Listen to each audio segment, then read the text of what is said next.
You need the anointing so that demons recognize you and obey you, and you can actually cast out demons, number one.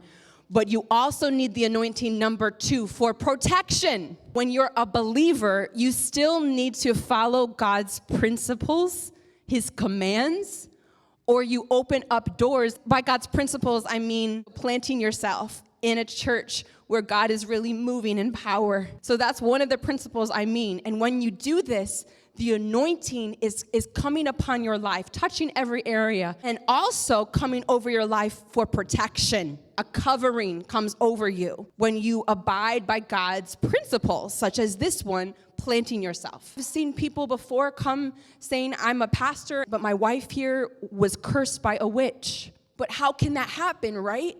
Well, if there is not anointing in one's life, if they're not having a covering, a true covering where true anointing is, then there is an open door for these things to happen. When you have the covering of the anointing, you don't need to be worrying about enemies. You could have a neighbor that's doing witchcraft, and you don't need to worry at all. Not just because you're a believer simply, but because you're following God's principles. So then these things come. Then the protection, the covering of anointing comes. So that covering of anointing where you are planted, that powerful anointing where demons can't stay, that same powerful anointing is now covering you. And so if a witch tries to curse you, it will come back at the witch or warlock.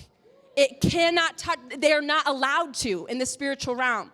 You are going by God's principles and laws, and so you're safe there. If you are not abiding by God's principles, like being planted, having a covering of anointing, and you just go trying to cast out demons, the demons see that you are outside of the principles of God. And therefore, it's an open door, and therefore, they can have legal access to mess with you. So it's not safe for a lukewarm believer, a believer maybe who's excited about casting out demons, but it's not serious about surrender, who's not planted where God's power is. It's not safe for them to go start addressing demons, confronting demons, because they see in the spiritual realm. They see, like Paul. I know Paul. I know I have to obey him. I know Jesus. I know I have to obey him. But who are you?